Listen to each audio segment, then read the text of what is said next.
Hey guys, David here. Welcome to Digital Outlook, where you're gonna find the best community in all of crypto. In today's video, this case is all but over. So guys, without further ado, why don't we get to it?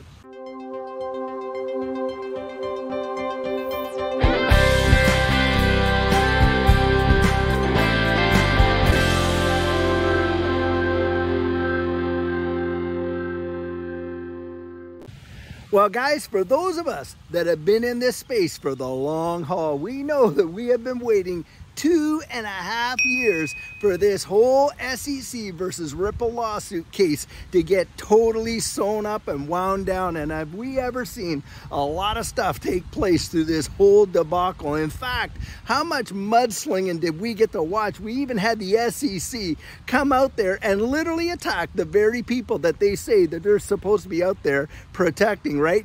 Us, the retail investors, when they did not want John Deaton to even represent us in the lawsuit. I'll tell you, that is something else. Well guys, have the interwebs been blowing up like crazy today? We have been seeing all kinds of snippets and clips from Brad Garlinghouse sitting down there. Now, I believe he's at the UAE FinTech Summit over there in Dubai, and he's being interviewed. And in the interview, he is flat out saying that it's his expectation that this whole thing is going to be done in weeks and not months. Just take a look at this little clip right here. I think just about everyone believes and understands that what Ripple, this attack from the US SEC is about much more than just Ripple. And in fact, it's about the whole industry. And the ability for Ripple to kind of prevail will have a big impact on crypto broadly. So I think many people have come around to that understanding. Now, in terms of where things stand today, I'll try to not get too much into the legal weeds. You are right that I feel very confident that we'll see a decision from the courts in this year. In fact, I think I would guess it'll be in weeks, not months. There's some decisions that happened last week that you may have read about, that the judge ruled against the SEC's effort to redact certain information about a very kind of infamous speech that the then director of corporate finance, a guy named Bill Hinman, gave, talking about why ETH in his view was not a security. And the court just ruled last week that the notes and emails associated with that are going to be made public and should be public around June 13th. So I think that's a huge win for transparency. Now guys, when you see that, I want you to think about something else. Just yesterday, Garlinghouse was quoted as saying, hey look, we're going to take our $1 billion in cash reserves to go out there and make some strategic acquisitions and build organic growth and change all of, well, not necessarily change, but expand all of the way in which Ripple is building out in this digital economy. And in fact, guys, didn't we just see them make a big time investment in Bitstamp? And on top of that, go out and buy a major custody platform, Matco, for what, $250 million? That is absolutely insane, phenomenal. And at the same time, do you think they're afraid? If they thought they were going to lose this case, they're being sued for what? $1.4 billion. And they're going to take their $1 billion cash reserves and go out there and spend it on strategic acquisitions. That tells me they're fairly confident that they're not going to be walking away with any kind of major fine whatsoever. They paid $200 million in legal fees fighting this case. And now here we see we're getting judgments of the SEC having to produce the Hinman emails, and not only to Ripple, but they're being released to the public, and it's going to be happening soon. And probably, they say, by about June 13th, we're going to see all this stuff. Well, guys, I suspect that we're probably going to see some sort of a settlement or a decision coming out in this case before the end of June. And in that capacity, this case is all but over, and you can literally see the handwriting on the wall. Now, when that happens, just think about this. When you were dealing with the library case, what happened in the library case? Well, the founders did have to pay a bit of a fine there, didn't they? Well, actually a pretty good size fine. But needless to say, the secondary market, when it came to the library token, ooh, I almost fell over there. When it came to the library token, Library token was not deemed to be a security. And as a result, what did we see happen in the secondary market with the Library token? A 250% increase in one day. Absolutely monumental. Now, take a look and see, if we see that come out with XRP in this Ripple versus the SEC lawsuit case, I'm telling you guys, 250%, heck, you're gonna probably see 300 to 500% one day, and even maybe that again in the next day. It is going to be absolutely just gargantuan, because when you consider this, look at the size of the ecosystem for Ripple, the XRP ledger, and XRP way, way, way greater than Library even had hoped to be at that time. And I sincerely believe that we are going to see something absolutely amazing happen. Now, guys, something else that I saw today, and it came out over Twitter, and I'm going to get the guy's username to give him credit, flash it up on here. But needless to say, a lot of times we get this idea that, hey, XRP is not being used in the banking system. It's not really getting the, it's not being used with faster cross-border payments and all that. You get all this kind of stuff coming out. Well, this guy has done a little bit of digging, and I'll tell you what, just check this clip out of what he has dug up. And I'm telling you guys, if you can't see the handwriting on the wall, and if your confidence can't be built up with this kind of investigating, I don't think anything will. But just check this out.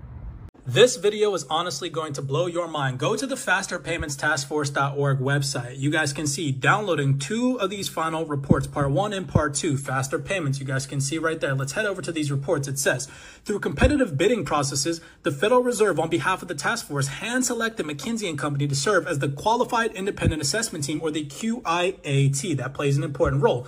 That's part 1. Let's go over to part 2. At the beginning of the process, the QIAT received 25 proposals submitted to the Faster Payments Task Force.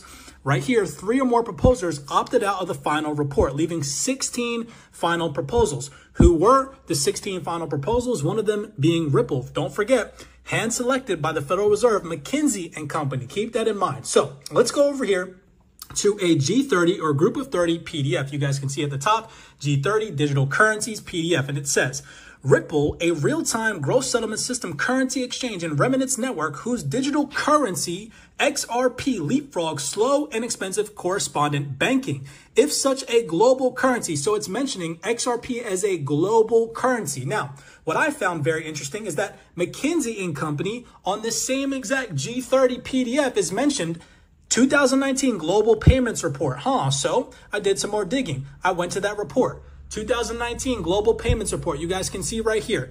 Blockchain initiatives are particularly well suited to the field of trade finance and continue to draw significant attention and investment beyond the established use case in cross-border payments and corresponding banking, such as those developed by Ripple. This is directly from McKinsey & Company. Again, the 2019 Global Report. Very interesting, right? So, mentioning trade finance, have you guys ever heard of Banking Circle? Financial infrastructure that you can bank on? If you haven't, let me blow your mind real quick. Let's go over to their website. Banking Circle is a fully licensed next-generation payments bank that is designed to meet the global banking and payments needs of payments. They can't be connected to SWIFT in any way, shape, or form. Very interesting. What about all the people that say that banks have never utilized XRP? Well, let's go back to the Banking Circle PDF, and you guys can see right here, EuroXim Bank has recently announced its participation with Ripple for real-time payments, low liquidity requirements for FX transaction using XRP cryptocurrency.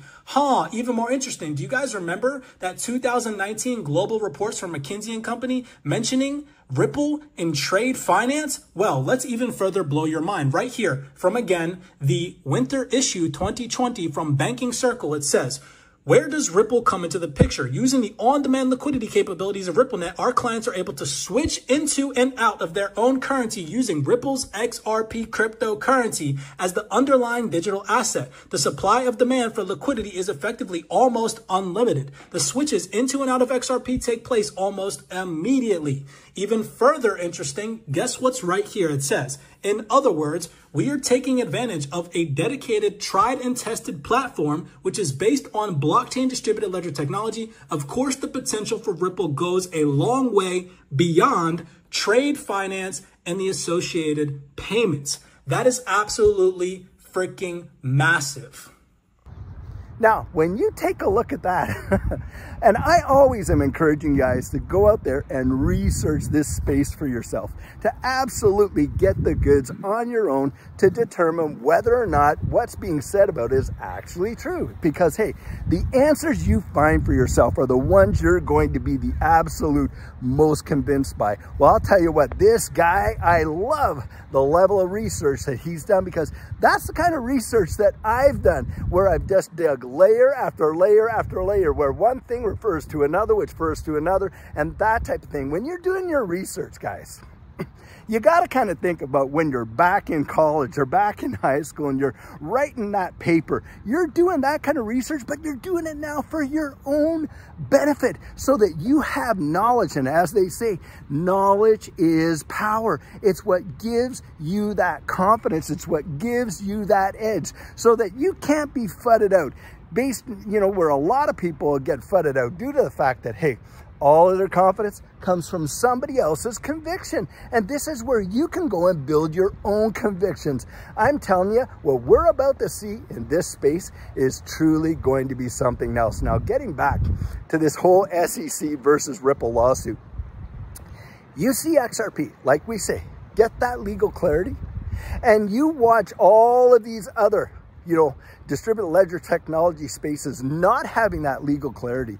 That sets the XRP ledger and XRP out into a class of its own. So when we had that Hinman speech and we watched Ethereum go out there and get its quote unquote free pass, now you're watching the SEC turn around and say, well, hey, excuse me there, Ethereum may in fact not be, you know, a non-security. It could be a security because of its whole proof of stake. It seems like the whole thing is getting turned right on its head, and you could watch XRP and the XRP ledger be one of the only top 10 major digital assets with 100% legal clarity in the United States. Now, couple that with the clarity that it has already held around the world. I mean, you have jurisdictions out there in Japan, out there in Singapore, out there in the United Arab Emirates, and across Europe, and even in Canada, where they have already determined that XRP is a currency. It is not a security.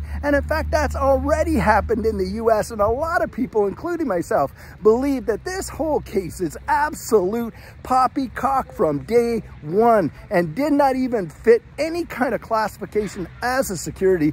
And now we're seeing, because of these Hinman documents coming out, that is in fact what the SEC themselves believed before this case was even dropped. And guys, that just tells you everything. So guys, I thought I'd take a little pit stop in the video just to show you this amazing park out here in McKinney, Texas. Absolutely beautiful. They have this amazing lake back in here, which is a catch and release fishing site. They have all kinds of natural ducks and geese. Back in here, they got like places where you can barbecue with the family. They got a park for kids. It is truly something else. And look at how well treated it is. Truly, truly amazing. Well, guys, sure hope that you enjoyed that little sneak peek.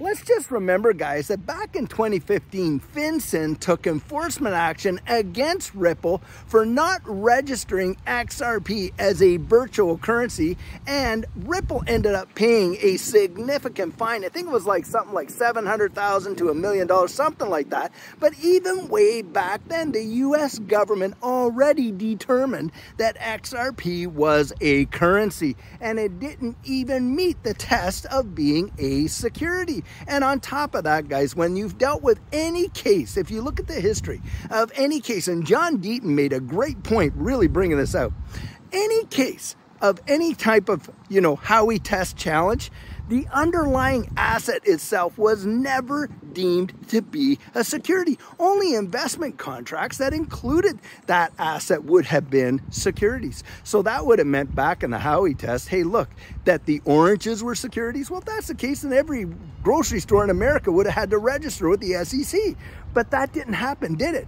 XRP is not going to be determined a security, especially in the secondary market. And also, One of the latest acquisitions that Ripple has done, like I had mentioned there, they just made a major investment into the Bitstamp exchange out of the UK. So do you think that they're not going to have XRP listed on these platforms and being sold around the world? And think about this. Anytime we have seen a major move in the price of XRP, most of that volume has come from outside the United States.